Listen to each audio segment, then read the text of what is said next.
Hello good students, good morning. Class 8 आज हम अपना ज्योग्राफी बेस से जो हमारा जो चैप्टर चल रहा है लैंडस्लाइड्स वाला, उसमें हम लैंडस्लाइड्स की बात कर रहे हैं। लैंडस्लाइड्स का मतलब होता है कि वो पहाड़ जहाँ से ऊपर से नीचे की तरफ, पहाड़ी एरिया पे जो ऊपर से नीचे की तरफ जो स्लाइड बनी होती है और जहाँ पर वो प्राकृतिक आपदा है ऊपर से नीचे की तरफ आती है, पहाड़ पे से रिश्ते हुए, ऐसी चीज़ों को हम कहते हैं लैंडस्लाइड। क्योंकि वहाँ पर से जो भी प्राकृतिक आपदाएं आती है वो ऊपर से नीचे की तरफ स्लोप करते हुए आती है। Landslides are the simply benefits and the mass moved of the rocks and the buoyancy and the earth down of the slope that the often take place with the earthquakes and the floods and the volcanoes। यानी कि ये जो सारी प्राकृतिक आपदाएं हैं, अब है प्राकृतिक आपदा में लैंडस्लाइड्स कैसे करती है। यानी कि जब भी ये कोई आपदाएं आती हैं जिसमें भूकंप है, ज्वालामुखी का फटना है, बहुत भारी मात्रा में रेनफॉल होना है, ये सारी चीज़ें हैं ना ऊपर से नीचे की तरफ, इसमें बहुत सारी चीज़ें आती हैं जिसमें ये है कि पहाड़ी की चट्टानें भी हो सकती हैं, मलबा भी हो सकता है, पेड़ पौधे भी हो सकते हैं, बहुत भारी भारी छोटे छोटे चट्टानों के टुकड़े भी हो सकते हैं। ये सारी चीज़ें होती हैं जो ऊपर से स्लाइड करती हुई पहाड़ से नीचे की तरफ आती है। High speed of the rainfall can be caused, heavy landslides can be block on the flow and any river on the cause। अब इसमें सबसे बड़ी प्रॉब्लम ये होती है इसमें कि अगर ये भारी मात्रा में हो रहा है तो इसमें इसके 2-3 कारण हो सकते हैं, जिसमें से मेन कारण होता है रेनफॉल।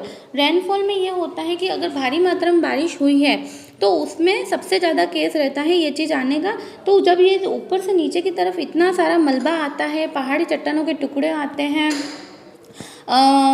पेड़ पौधे आते हैं, मलबा आता है, तो उसमें ये होता है कि ये सब लैंडस्लाइड्स करते हुए नीचे की तरफ जब आते हैं फ्लो बना के, तो ये अगर प्रॉब्लम वहाँ आ जाती है कि जब अगर नीचे कोई नदी बह रही है, कोई रिवर है, कोई फ्लो है पानी का, तो वो ब्लॉकेज होगा। क्योंकि वो जैसे सीधे ऊपर से स्लाइड करते हुए नीचे आएगा तो नदी के अंदर जाएगा और वहाँ पर रहने पर क्या होगा कि वो नदी को ब्लॉकेज कर देगा। नदी को ब्लॉक करने के बाद क्या होगा, सबसे बड़ा रिस्क यहाँ आएगा कि नदी अपना रास्ता चेंज कर देती है, अपना मूविंग चेंज कर देती है। अपनी मूविंग चेंज कर देगी तो वो कहाँ पर चली जाएगी, आसपास के इलाकों में, जिधर भी उसको फ्लो मिलेगा उधर वो उस तरफ चली जाएगी। तो उस तरफ जाने से क्या होगा कि जहाँ पर धनी आबादी वाले क्षेत्र होंगे, आसपास के इलाके के जहाँ पर पीपल्स रहते होंगे, जहाँ पर जनजाति प्रभावित होगी, वो उधर चली जाएगी तो बाढ़ जैसी संभावना हो जाएगी। तो इसमें क्या होता है, जन माल धन हानि हर एक तरह से लोगों को बहुत ही हर तरह से हर चीज़ का खतरा रहेगा और प्रॉब्लम होगी। In the heavy rainfalls and the landslides have been the measures of the metal spread naturally descend that the after strike life and the purity of the occupancy and the position of the major cancer. मैंने जैसा कि आपको बताया ही है कि students land slide करते हुए आते हैं, यानी कि पहाड़ों से ऊपर की तरफ जो चीज़ें आती है वो आती है भूकंप की वजह से, भारी बारिश की वजह से, अर्थक्वेक, ज्वालामुखी, भूकंप, ज्वालामुखी और इन सब की वजह से आती है। तो इनका सबका मेन कारण ये होता है, जो मेजर कारण होता है वो है पृथ्वी के साथ हम जो खिलवाड़ कर रहे हैं उसकी वजह से। इसके बारे में हम आगे डिस्कशन करते हैं कि हम पृथ्वी के साथ और भूमि के साथ किस तरह से खिलवाड़ करे जा रहे हैं। जैसा कि मैंने आपको आगे बताया था कि बहुत लोग पर्सनल प्रॉपर्टीज़ हैं, कम्युनिटी प्रॉपर्टीज़ हैं, तो उसके लिए भूमि का किस तरह से यूज़ कर रहे हैं, तो ये आपको चीज़ मैं आगे समझा ही चुकी हूँ। ओके है, नेक्स्ट है conservation of the land. Growing populations and their ever growing damage and has the led of the large scale distributions of the forest cover and the arable land। यानी कि इसमें यह है कि कंजर्वेशन ऑफ द लैंड का मतलब होता है किसी की चीज़ का कंजर्वेशन करना, यानी कि उसको बचाने की कोशिश करनी एक अपने लेवल तक। तो इसके लिए हम क्या करेंगे कि सबसे पहले तो है ना ग्रोइंग पॉपुलेशन, जो हमारी तेज़ी से बढ़ती हुई जनसंख्या है उसको हम कंट्रोल करेंगे। देन नेक्स्ट आता है कि हमारा जो जनसंख्या का जो स्तर है उसे हम कम करके हर चीज़ को, क्योंकि जितनी ज़्यादा आबादी होगी, जनसंख्या बढ़ेगी, उतना हमें प्रॉब्लम होगी और उसमें लैंड डिस्ट्रीब्यूशन होगा। Forest cover and the Arabic land. अब ये है कि फॉरेस्ट एरिया कवर करेंगे, प्लस फॉरेस्ट एरिया का मतलब ये है पेड़ पौधे लगाएंगे, जंगलों को डेवलप करेंगे। नेक्स्ट आता है अरेबल लेवल। अरेबल लेवल में ये होता है कि वो लेवल जो मैं आपको आगे समझा चुकी थी कम्युनिटी लैंड्स में, कि जिस तरह से लोग अगर कोई भूमि या लैंड को यूज़ नहीं आ रही है, वो वेस्ट हो गई है, तो उस लैंड्स को वापस रिकंसिडरेट करना, यानी कि दोबारा से उपजाऊ बनाना। Therefore there should be the conservation of the land। ये सबसे बड़ा रिसोर्स है लैंड्स को कंजर्वेशन करने का। ओके, यानी कि भूमि को उपजाऊ बनाओ, फॉरेस्ट डेवलप करो, पॉपुलेशंस को कंट्रोल करो, ये सारी। Afforestations land descriptions regulated use of the chemical pesticides and the fertilisation check on the arrangings. Okay, इसमें होता है कि सबसे पहला आता है एफोरेस्टेशन।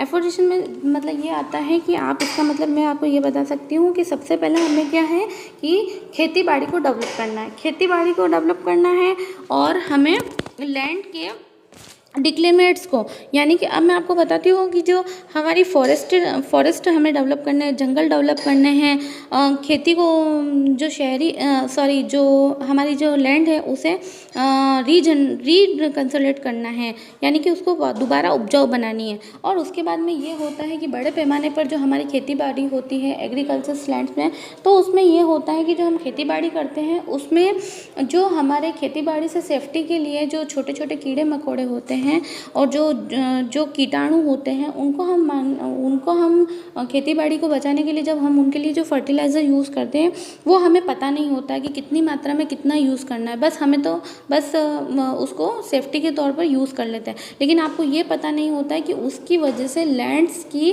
जो टॉप लेयर होती है उस पर कितना असर पड़ रहा होता है। बस हम जब यूज़ कर लेते हैं तो वो चीज़ सबसे ज़्यादा पृथ्वी की जो टॉप लेयर है उस पर असर डालती है।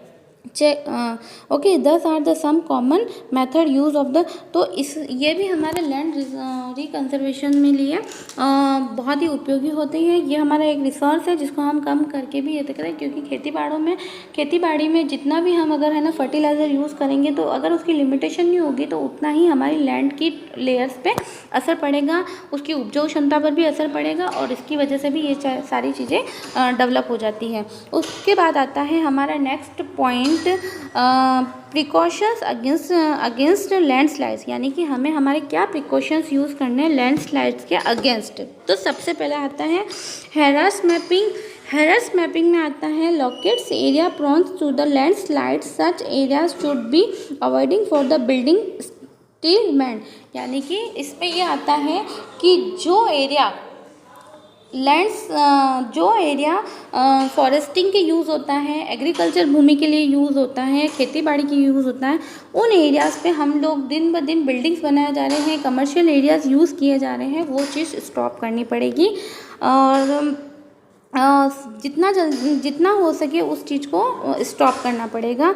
कंज्यूनेट of the regenerate well the stop lands for the increase in the vegetations cover of the avoid landslide. Okay, तो अब इसके लिए हमें क्या करना होगा कि सबसे पहले तो लैंडस्लाइड्स के अकॉर्डिंग हमें उस लैंडस्लाइड्स पर सबसे पहले फार्मिंग करनी पड़ेगी, फार्मिंग एंड द फॉरेस्टिंग करनी पड़ेगी, यानी कि पेड़ पौधे लगाने पड़ेंगे। स्टूडेंट्स, मैं आपको बता देती हूँ, पेड़ पौधे जो होते हैं उनकी जड़ें जब ज़मीन में जाती हैं तो वो काफ़ी हद तक, जब लैंडस्लाइड होता है तो वो मिट्टी के कटाव को रोक देती है, नीचे तक नहीं आने देती है, तो इसकी वजह से भी लैंडस्लाइड में हमें हेल्प मिले। तो एक तो हमें ये है फॉरेस्टिंग डेवलप करनी है, दूसरा है उसके आसपास के एरिया को घनी आबादी बनने से रोकना है कि यहाँ पर इस एरिया में लैंडस्लाइड्स बहुत ज़्यादा होते हैं, तो वहाँ पर हमें जो घनी आबादी वाले क्षेत्र हैं उस चीज़ को डेवलप होने से रोकना पड़ेगा। तीसरा ये आता है कि आसपास के एरिया को हमें कंट्रोल करना पड़ेगा लैंडस्लाइड्स के लिए, to contact the movements of the landslides along with the rain water and the spring follow. अब ये है कि एक तो हमें आसपास बिल्डिंग्स नहीं बनानी है, जो लैंडस्लाइड्स वाला एरिया है जहाँ पे फॉरेस्टिंग है वहाँ पर एक ये होता है कि कुछ चीज़ें आपने देखी होगी कि जैसे चरवाहे हैं जो जानवरों को चढ़ने के लिए छोड़ देते हैं। अब जब जानवर चढ़ते हैं ना, तब वो क्या करते हैं, ऊपरी सतह से घास खा लेते हैं, तो दैट इज़ घास खाने के बाद जो क्या होता है, वो चीज़ मिट्टी ऊपर ऊपर से ख़त्म होने के बाद जो मिट्टी का टॉप लेयर है उसकी वो उसकी जो ऊपर की उपजाऊ क्षमता होती है या ऊपर की जो लेयर होती है टॉप लेयर वो ख़त्म होती जाती है। उसके बाद वो चीज़ वापस डेवलप नहीं होती है, तो आपको पता ही होगा कि धीरे धीरे वो चीज़ सूखती भी चली जाती है। तो यानी कि उसकी जो ऊपरी परत है वो उसके अंदर है ना उपजाऊपंती ख़त्म हो जाएगी, वो एक वेस्ट होने लग जाएगी। तो धीरे धीरे जब भी लैंडस्लाइड होती है, जैसे हवाएं चलती है, तूफान आते हैं, बारिश का मौसम आता है, हैवी रेनफॉल होता है, तब इस चीज़ में क्या होता है कि वो चीज़ वाटर होता है, एयर होता है, ये सब अपने साथ में वो चीज़ बहाकर मिट्टी की जो टॉप लेयर होती है उसको बहाकर ले जाते हैं। तब ये सारी चीज़ें क्या होती हैं हमारे लैंडस्लाइड्स में बहुत बड़ा इंपॉर्टेंस रखती है। थैंक यू स्टूडेंट, आज तक के लिए इतना ही। ओके।